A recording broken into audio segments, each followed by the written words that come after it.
Hey guys, I'm gonna show you how to use OpenStreetMap in QGIS.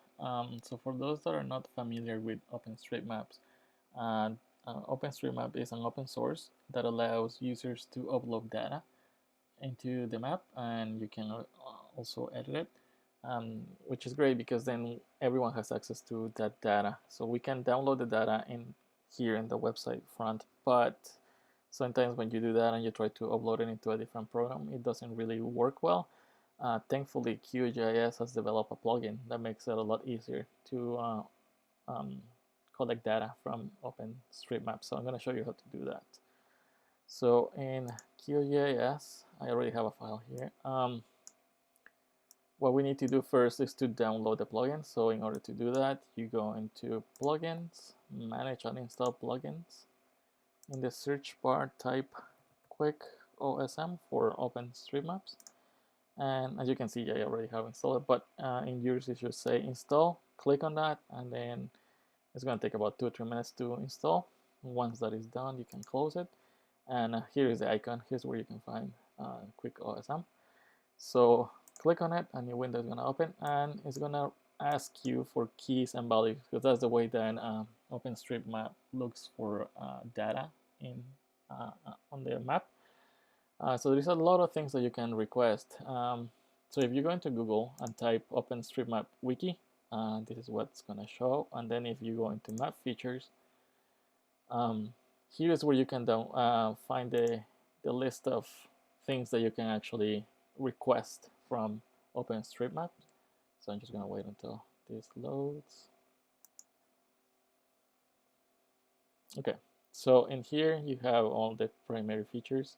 So say if I want to go and want to find out about land use. So I'm going to go into land use, and here is going to tell you the key and the value and what the description of that is. So say the commercial is going to be businesses and offices and so on and so forth. So say if I want to look for the residential land use of my map. So I'm going to go back into here. So the key here is going to be land use. So type, sorry, land use. And it auto fills usually whenever you're typing the right thing. So it's going to be here. And then in the value, I want to look for residential, which is right here.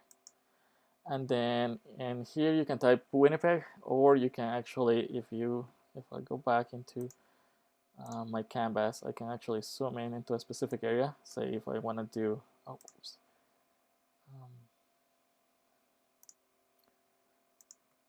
if I want to find out just in this part of Winnipeg, I can just zoom in, and then if you go back in here, you can actually highlight canvas extent, so it's going to look only in the area that you have and that is in your window.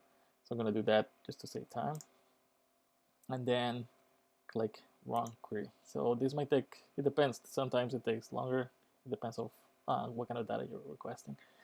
Once that is done, you can close this thing, and voila. So here is all the land that is marked as residential in a specific area. So in here you have polygons, and then you have some lines, which I don't usually find it useful. Sometimes it just describes a piece of land, but it doesn't here. I don't think there is any, I don't see anything. And then when there is no polygons, sometimes they just put a dot signifying that here is a place where a residential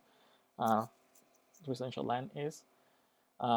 But so from hearing from all those three things that I asked for, I'm just going to use the polygons, which is what I need. You need to remember that whenever you see the symbol besides the layer, it means that it's not saved. So if you close this, you lose all the information that you just requested. So it is important that if you want to keep this information, then you right click on here, and then on right click on the layer, and then click on make permanent.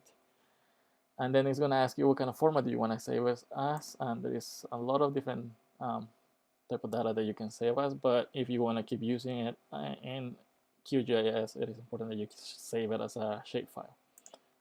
And Also, please be really organized with your files, because as you can see, you're gonna be saving and modifying a lot of layers. And whenever you save a layer in QGIS, you're not only saving the polygon, but you're also saving all the data that is attached to it. So coordinates and the different names and stuff like that. So if you're not organized, your files are gonna be a mess, and that can cause you issues after. So keep that in mind. So I'm just gonna type test, and I'm gonna just put it in my desktop. Don't do that. Keep it in folders. And then save, and then just click OK. And now, as you can see, the little symbol that is in here and the other layers disappear, because now this layer is saved, and now whenever you save your project, it's gonna be there. So yeah, this is how you use OpenStreetMaps. And as you can see, there is a lot of features that you can look into it. So some of them might be more, like some of the data here might not be complete, but there is a lot of extra information that sometimes the city doesn't have. So yeah, that's everything for now.